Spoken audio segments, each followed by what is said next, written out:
नमस्कार, capital TV देख रहे हैं आप। मैं हूं आपके साथ पूजा। बांग्लादेश के लिए आज बड़ा दिन रहा। आज से बांग्लादेश में नए अध्याय की शुरुआत हुई। चुनाव में बीएनपी की जीत के बाद आज तारिक रहमान ने प्रधानमंत्री पद की शपथ लेकर सत्ता संभाल ली है और इसके साथ ही बांग्लादेश में एक नए राजनीतिक दौर की शुरुआत हो गई है। ये वही देश है जहां लंबे समय तक शेख हसीना का दबदबा रहा, लेकिन तख्ता पलट और राजनीतिक उथल पुथल के बाद अब सत्ता पूरी तरह से बदल चुकी है। शपथ समारोह में भारत की तरफ से लोकसभा स्पीकर ओम बिरला का शामिल होना ये साफ संदेश देता है कि भारत नई सरकार के साथ रिश्ते सामान्य और मजबूत रखना चाहता है। बीएनपी ने भी बयान दिया कि भारत से संबंध सुधारना उनकी प्राथमिकता होगी और भारत में मौजूद शेख हसीना दोनों देशों के रिश्तों में बाधा नहीं बनेगी। ये भारत के लिए कूटनीतिक जीत है, क्योंकि सत्ता बदलने के बावजूद नई सरकार भारत विरोधी लाइन पर नहीं गई। लेकिन जाते जाते अंतरिम सरकार के प्रमुख रहे मोहम्मद यूनुस ने भारत के खिलाफ बयान देकर तनाव बढ़ाने की कोशिश जरूर की। उन्होंने कहा कि बांग्लादेश अपने समुद्री रास्तों के जरिए भारत के नॉर्थ ईस्ट को प्रभावित कर सकता है, लेकिन नई सरकार ने रुख से साफ किया कि वो टकराव की जगह संतुलन चाहती है। और यही वजह है कि बीएनपी ने यूनुस के संविधान बदलने के एजेंडे को झटका देते हुए रिफॉर्म काउंसिल की शपथ लेने से इनकार कर दिया। इसे यूनुस की मनमानी पर ब्रेक और नई सरकार की स्वतंत्र लाइन माना जा रहा है। तो बांग्लादेश में तारिक रहमान का शपथ सत्ता परिवर्तन से भारत पर कितना पड़ेगा असर, आज इसे समझेंगे। चर्चा के लिए मेरे साथ स्टूडियो में मौजूद है कैपिटल टीवी के editor in chief doctor Manish Kumar. Doctor साहब, बहुत बहुत स्वागत है आपका। धन्यवाद। तारिक रहमान ने तो प्रधानमंत्री पद की शपथ ले ली, अब आगे क्या देखा जाए? क्या भारत और बांग्लादेश के बीच में जो रिश्ते हैं वो सुधरेंगे? देखिए, पिछले 24-25 घंटे के अंदर जिस तरह के सिग्नल्स आ रहे हैं, और मैं आपको बता दूं, बड़ी बड़ी खबरें निकल रही हैं। अभी कुछ देर पहले वहां के तमाम अखबारों ने यूएस के साथ जो डील किया है यूनुस ने, सारे लोग ये कह रहे हैं कि ये तो बांग्लादेश को अमेरिका के सामने बेच के ये भाग गया।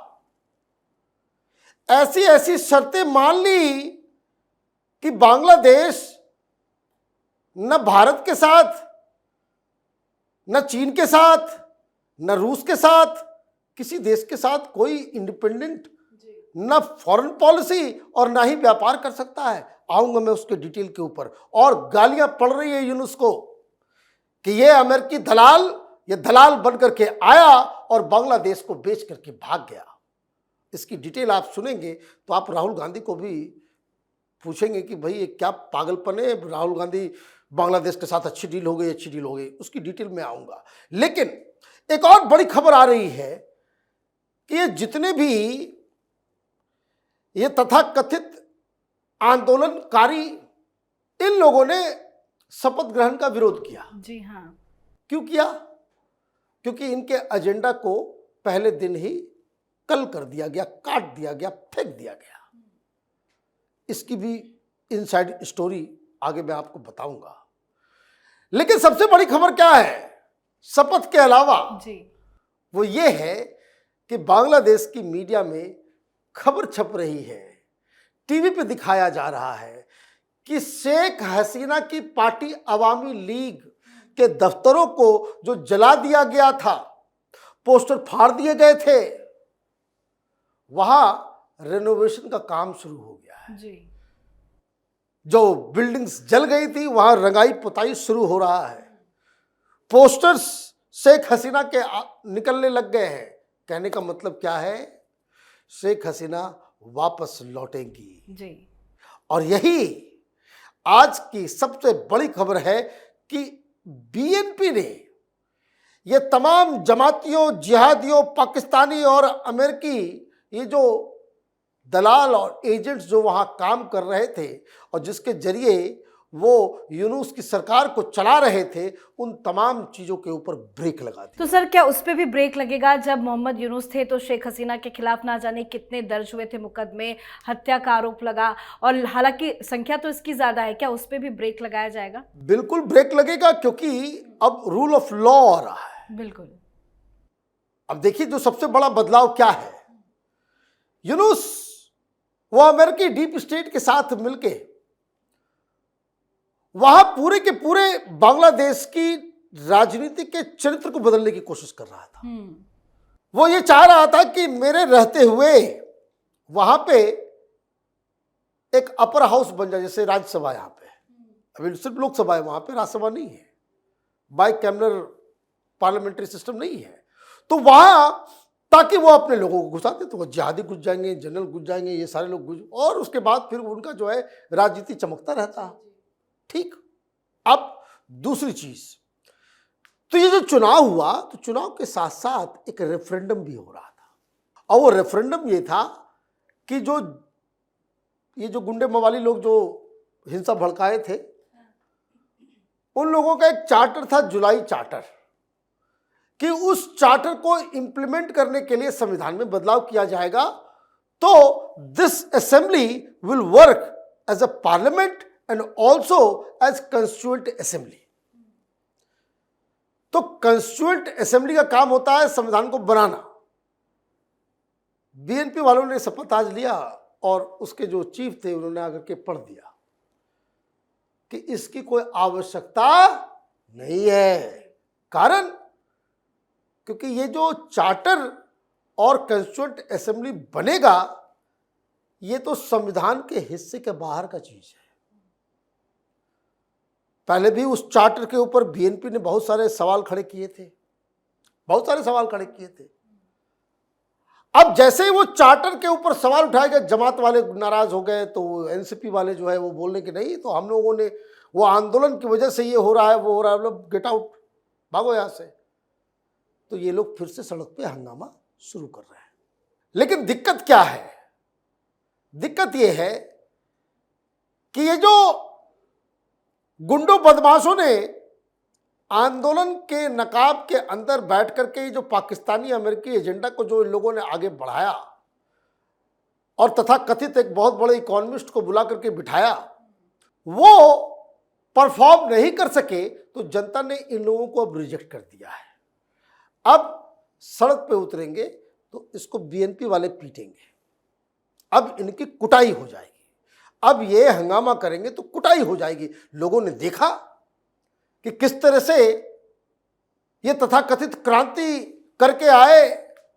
मैं शुरू से कह रहा था कि ये सब इस्लामिस्ट लोग हैं, कि वहाँ कोई कंसर्ट कर रहा है बंगाली फोक म्यूजिक, उसको तोड़फोड़ देने में गाना बजाना नहीं होगा इस्लाम के खिलाफ। लड़कियां, ये जमात के लोग इलेक्शन के दौरान, आप ये कह रहे हो कि जो महिलाएं काम करने जा रही हैं, बाहर निकल करके जॉब कर रही हैं, वो they are more like prostitutes. इस तरह की बातें आप करोगे बांग्लादेश के अंदर? लोगों ने इसलिए जूते मार के लोगों को बाहर किया। तो इनका एजेंडा एक सरिया का कानून लगा करके, और जिसके ऊपर वो बैठा रहता शहंशाह बनकर, जैसे कैसे खामनाई बैठा हुआ है ईरान में, वैसे मोहम्मद यूनुस जो है वो बैठना चाह रहा था। तो वो एजेंडा फेल हो गया। और चूंकि लेजिटिमेसी तारिक रहमान के साथ है, उन्होंने कहा कि ये हटाओ इस पॉइंट को, और उन्होंने कहा कि जो भी बदलाव किया जाएगा संविधान के मुताबिक इस पार्लियामेंट के अंदर हम अमेंडमेंट्स के जरिए कर लेंगे। तो ये तो मामला खत्म हुआ। आप बवाल ना काटे, इसलिए शपथ के साथ साथ उसके इंटरनल कुछ न्यूएंसेस, ये जो यूनुस ने अमेरिका के साथ जो डील किया, उसके कुछ इंटरनल एस्पेक्ट्स को ये सीक्रेट रखा गया था।